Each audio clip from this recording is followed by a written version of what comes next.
Traders welcome to derivative trading. Nifty bank Nifty और सेंसेक्स में आज कैसा मूव मिला और कल मंगलवार कैसा मूव रहेगा उसके बारे में डिस्कस करते हैं। कल निफ्टी की एक्सपायरी भी है तो हम उसके बारे में भी एक्सप्लेन डिस्कस कर लेंगे कि कैसा मूवमेंट आने वाला है उसमें।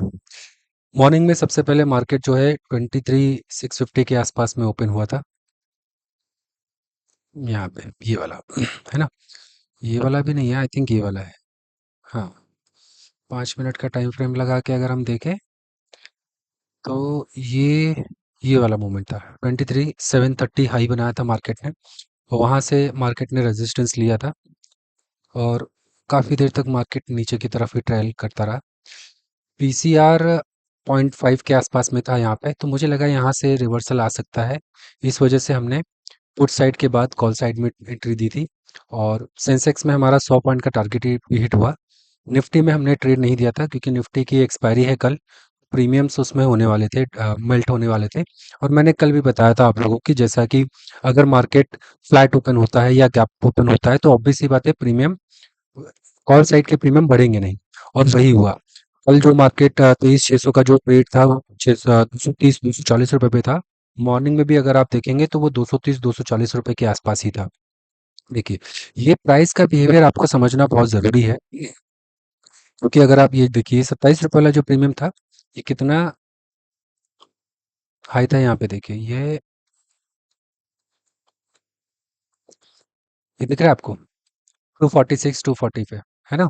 कल मार्केट ने यहीं से पे क्लोजिंग की थी और आज मार्केट भी यहीं पर ओपन हुआ था, जबकि Nifty 100 point gap up open हुई थी। आप लोग देख सकते हैं, ये रहा, है ना। 106 पॉइंट निफ्टी गैप अप हुई थी, बट कॉल के प्रीमियम नहीं बढ़े थे।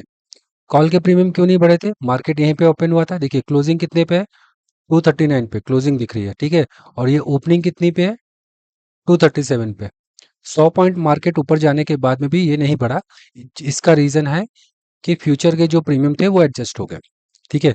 तो ये कॉल के प्रीमियम हाई थे, इस वजह से व्यापक होने के बाद में भी प्रीमियम बढ़े नहीं, उल्टा कम ही हुए हैं, ठीक है। हमने मॉर्निंग में क्या किया था, सबसे पहले सुबह में एक छोटा सा पुट का ट्रेड दिया था, 23,600 का पुट अबव 115, ठीक है। और इसमें मैंने बताया था Nifty down side safe below 23,500, ठीक है। ओनली कॉल साइड में एंट्री मिलेगी भी तो प्रीमियम्स हाई हैं, बढ़ने की पॉसिबिलिटी कम है, ठीक है। यानी कि निफ्टी 23,500 के नीचे हम पुट साइड सेफ रहेंगे, और अगर कॉल साइड में एंट्री मिलती है तो प्रीमियम्स हाई है, बढ़ने की पॉसिबिलिटी कम है, या तो फिर ट्रैप कर सकता था वहां पे, है ना। तो 23,600 का पुट जो लिया, आप देखते हैं 23,600 के पुट में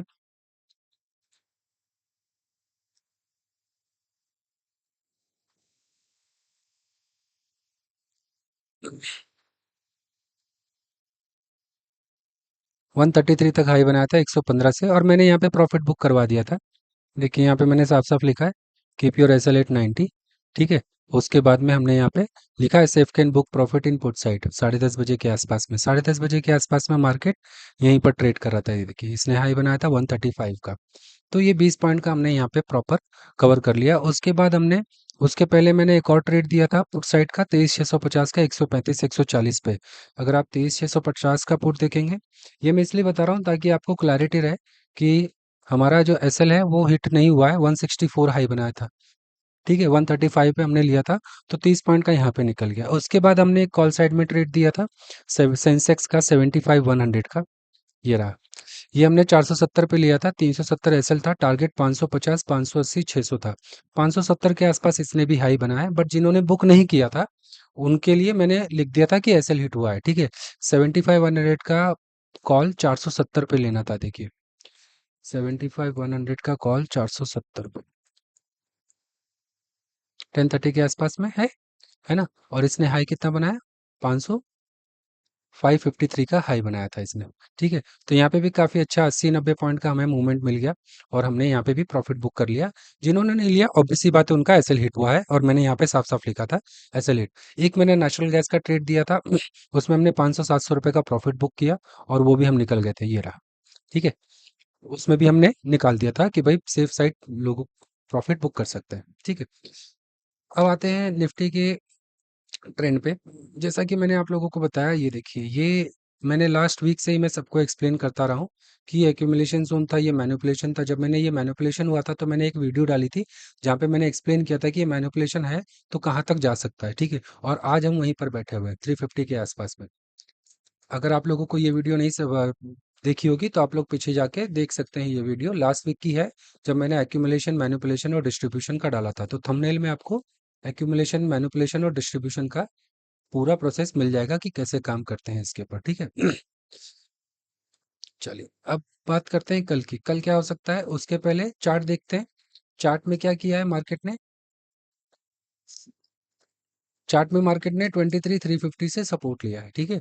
इसके पहले मार्केट ने कहाँ कहाँ से सपोर्ट लिया है, उसको हम लाइन लगा देते हैं। देखिए एक ये है 23,260, इसको 23,250 पकड़िएगा।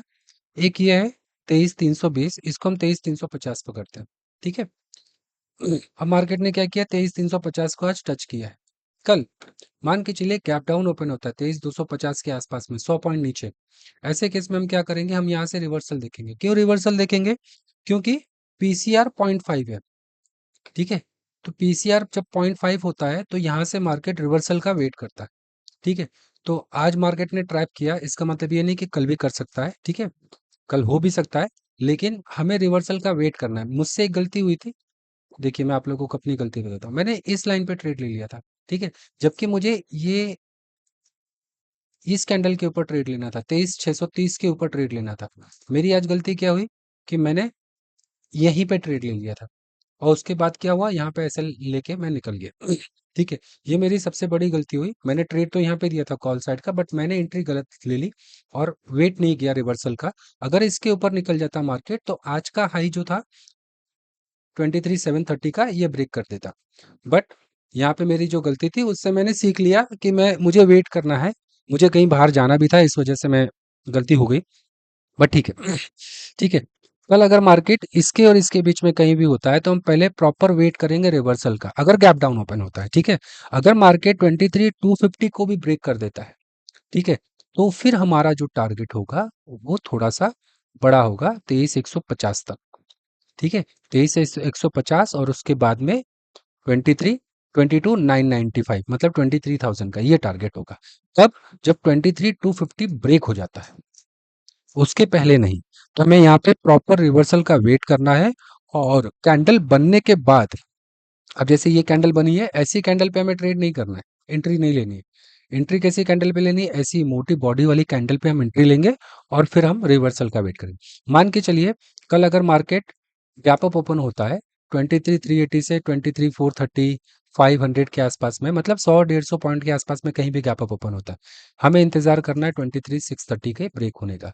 जैसे इसके ऊपर ब्रेक होता है, पहला टारगेट 23,730 होगा, दूसरा टारगेट 23,800 के आसपास में होगा, ठीक है। 800 850 के आसपास में, मतलब जो मार्केट पिछले जिस रेंज में था, इस रेंज में वापस मार्केट आ जाएगी, ये वाली रेंज में, ठीक है। तो ये 23,630 के ऊपर अगर जाता है तो 23,730, 23,830। लेकिन अगर मार्केट इसके आसपास में कहीं भी घूमता है तो आप इंतजार करिए, या तो नीचे से गैप फिल करके ऊपर जाएगा, या तो फिर ऊपर से रेजिस्टेंस लेके नीचे आएगा, ठीक है। जैसा भी होगा मैं आप लोगों को उसमें बता दूंगा। मेरा टेलीग्राम चैनल ज्वाइन करिएगा, मैं लाइव में आप लोगों को बता दूंगा कि किस तरह से हैंडल करना है इस सिचुएशन को, ठीक है। कल निफ्टी की एक्सपायरी भी है। अगर आप प्राइस की बात करें, देखिए एक ट्रेडर जो होता है वो, उसके लिए दो चीज बहुत इंपॉर्टेंट होती है, एक होता है चार्ट और दूसरा होता है प्राइस, ठीक है। अगर प्राइस में आपको अच्छा मिल रहा है, ठीक है, प्राइस आपको रिवर्सल दिख रहा है और चार्ट अगर रिवर्सल नहीं दे रहा है, तो ऐसे में एंट्री लेने का मतलब नहीं होता है। जैसे आज आज मार्केट ने गैप अप ओपन किया लेकिन प्राइस ने रिवर्सल का एंट्री नहीं दिया, है ना। तो ऐसे केस में क्या होता है, हम फंस जाते हैं। तो आपको हमेशा याद रखना है कि प्राइस और चार्ट जब दोनों में कंफर्मेशन मिलती है तभी हम एंट्री लेते हैं, ठीक है। 23,400 के ऊपर मार्केट है, 74 प्रीमियम है पुट में, और कॉल साइड में 93 प्रीमियम है, ठीक है। इसमें 33 पॉइंट्स प्रीमियम ज़्यादा है, इसमें 14 पॉइंट्स प्रीमियम ज़्यादा है, ठीक है। तो मार्केट ये कर सकता है कि इसको पहले 90 के ऊपर लेके आए, उसके बाद इसको भी गिरा दे और इसको भी गिरा दे। ऐसे केस में क्या हो सकता है, मान के चलिए मार्केट ने यहाँ से यहाँ के बीच में अटक गया और इसी के बीच में रहा, हम रिवर्सल का वेट करते रह जाएंगे तो दिक्कत आ जाएगी। ऐसे में क्या होगा, जब तक प्रॉपर क्लियर रिवर्सल नहीं मिलता तब तक हम एंट्री नहीं लेंगे। इस चीज को हमेशा ध्यान रखिएगा, ठीक है। उसके अलावा बैंक निफ्टी में बात करते हैं। बैंक निफ्टी में काफी हुआ है। बैंक निफ्टी में एकदम क्लियर पिक्चर दिख रहा था, इसके नीचे बुलिश बेरिश था। मैं बाहर गया हुआ था, इस वजह से नहीं कर पाया, वरना मैं इसके नीचे अगर जैसे ही मार्केट जाता, मैंने ये गैप फिल करने का आराम से ले लिया होता। कल अगर मार्केट वापस से 54,200 के ऊपर जाता है तो पहला टारगेट 54,600 और दूसरा टारगेट 55,000 के आसपास का हो सकता है। ठीक है, डाउन साइड में मार्केट में कल का आज का लो ब्रेक होने दीजिएगा। अगर आज का लो ब्रेक होता है तो 52,700 का टारगेट होगा।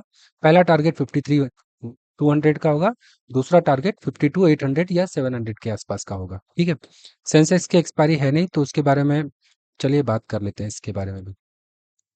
सेंसेक्स में देखिए, सेंसेक्स में इसने लो पकड़ लिया है, निफ्टी में वो लो नहीं पकड़ा था। तो यहाँ पे मुझे इस वजह से रिवर्सल की पॉसिबिलिटी ज़्यादा लग रही है। ठीक है, कल बाय एनी चांस मार्केट 74,700 के ऊपर जाता है तो हमारा पहला टारगेट होगा 75,400 का और दूसरा टारगेट होगा 75,800 के आसपास का। ठीक है, मुश्किल से यहाँ तक जाएगा ही मार्केट अगर रिवर्सल का ऑप्शन आया तो। ठीक है, अगर आप लोगों को मेरी वीडियो अच्छी लगी हो तो लाइक और सब्सक्राइब जरूर करिएगा और कमेंट में ज़रूर बताइएगा अगर आपको मेरे ट्रेड्स में कोई भी प्रॉब्लम होती है, यानी कि मेरे ट्रेड लेने में कोई भी दिक्कत होती है। ठीक है, अगर आपको लगता है कि मेरे ट्रेड सही नहीं है और मुझे सिर्फ इम्पोर्टेंट ये है कि मुझे आपका फीडबैक जानना है कि आपको क्या लगता है कि जैसे मैं बता रहा हूँ क्या वैसे आप ले पा रहे हैं ट्रेड। अगर नहीं ले पा रहे हैं तो हम इस चीज़ को और ज़्यादा मतलब इजी करेंगे और ज़्यादा कॉन्वर्सेशन में करूँगा ग्रुप में, अपने टेलीग्राम ग्रुप में, ताकि हम सब मिलके प्रॉफिट कमाएं। ठीक है, आज के लिए बस इतना ही। कल फिर मिलेंगे निफ्टी, बैंक निफ्टी और सेंसेक्स की एनालिसिस करते हुए। Thank you.